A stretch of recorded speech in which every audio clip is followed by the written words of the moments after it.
working, I can't lose it. Get that keyboard and abuse it. Get my feet forward and do it. He told him we knew it. Yeah, could've growed and he blew it. My chopper say, how you doing?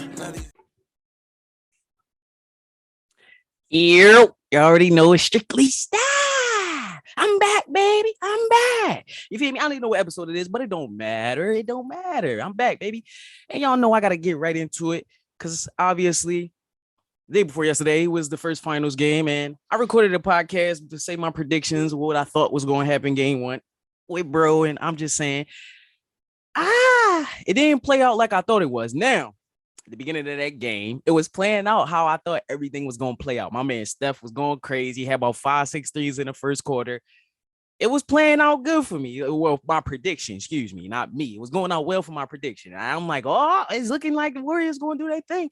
But it was funny. If you watch the game, like the whole time, the Celtics was sticking in it the entire time. So it was just like, all right, the Warriors is playing good, and Steph is shooting the lights out. But at the same time, damn, they keep cutting the lead down to 5 and 4 and 6. And you know what I'm saying? It was closer than it actually seemed watching it. But like, it looked like the Warriors was just hitting so many threes in that first half. And it just was like, and then they came out the third quarter and it was just like, oh yeah, it's a wrap. They gave you the classic Golden State third quarter. You know what I'm saying? So at that point, I think they were about 12 or something like that going to the fourth quarter. Steph on the bench. They looking beautiful. They looking nice. And odds is looking nice. I know everybody tickets that had Golden State, including me, was ecstatic. You feel me? But unfortunately, Clay, Draymond, Jordan Poole, them guys wasn't showing up. I mean, Draymond, it's amazing to me, because I'm the one that said he was going to be the X factor in this series. But it's only one game. But it's amazing to me that I said he was going to be aggressive, and he definitely was more aggressive. But Jesus Christ, you got to just get back in the gym or so. I don't know what's going on, but he ain't never been a sniper. But Jesus Christ, he can't hit floaters. He can't hit layups. He can't hit anything. Dude can only pass the ball now. It's like, it's crazy.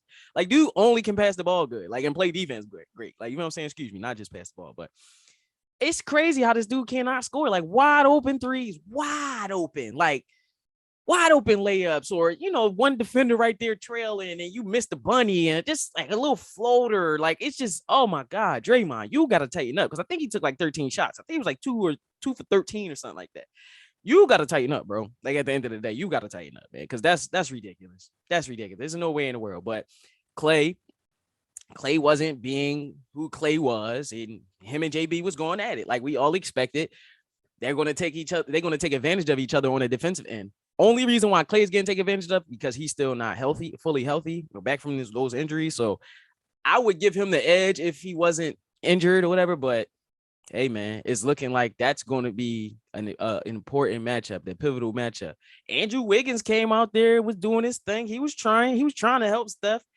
But Steph just slowed down. And once again, like I said before, or I'm just saying, bro, Steph, when those clutch moments and those big moments, man, it's just like Steph just never shows up. And I get it.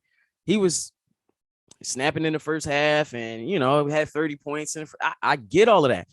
But y'all lost by about 10, 15, whatever. I think whatever it was. I think it was like 15. But, bro, like, we need you. Like, when they needed Steph the most, I feel like he wasn't there. Like, you know what I'm saying? And I feel like he does that a lot. He does that a lot in his career. That's why he doesn't have a finals MVP, because it's like he never comes up in those clutch moments. The fact that they gave it to Iggy instead of him tells you a lot. It tells you a lot. Had Max Kellerman over here talking about if the fate of the world, and the last shot, I'm giving it to Andre Iguodala. Like, you lost your damn mind. I'm not giving it to no goddamn Andre Iguodala. But if it's between Andre Iguodala and Steph, I would think about it. And that's ridiculous that I would even think about it, right? But Steph just doesn't show up in those big moments. He scored nothing in the fourth quarter. He did nothing in that fourth quarter, like nothing. When they needed him the most, he did nothing. So I think if Steph show up and he do what he was doing in that first half, it's an easy win. It's an easy win. And I also think, Steve Kerr, you need to make an adjustment.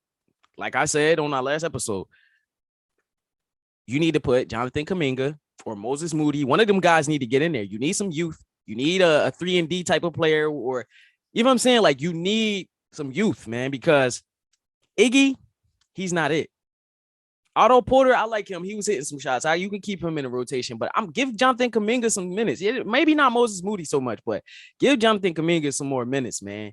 Like I get it. He's a rookie. You don't want to put him out there in the finals and all that stuff, but why not? Like, why not, man? You got the Peyton Pritchards of the world and these guys on Celtics and stuff, Derek Whites of the world and stuff. Like, come on, man. These not world beaters. They not world beaters. Like, you know what I'm saying? They not like all pro guys.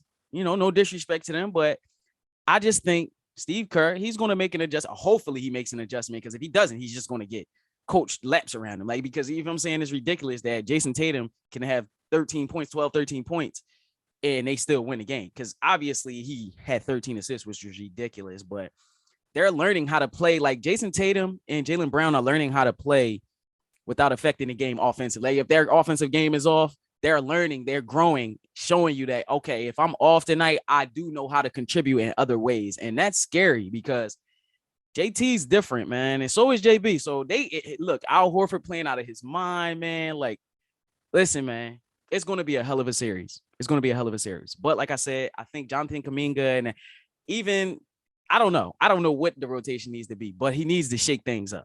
He needs to shake it up, because after game one, throwing Iggy in there. And I like Iggy. I love Iggy, but he's a little old, man. He's a little old. He's a little past his time, past his prime and all of that. So take it easy on the Iggy stuff. You know what I'm saying? Like, Kevon Looney was out there repented like he was the GOAT or something. Like, yeah, keep him out there. I was saying that he was going to be a liability this series. I will take that back. But, yeah, man, like, my takeaways from the game is just Steph literally needs to show up in those big moments, man. And Clay gonna be Clay. Draymond is gonna be Draymond. These next couple games, you'll see. I'm not worried about them losing. I'm not worried about my prediction. My prediction is still Warriors 4-2. Might go 7, who knows? But my prediction is still Warriors in 6. So at the end of the day, that's my thoughts on the game. Game 2 is what? Tomorrow. I'll holler at y'all with a prediction right before the game. And then I'm going to holler at y'all with a reaction after the game. But this strictly stop. I had to come at y'all with a little quick reaction video to game 1. I'll be back.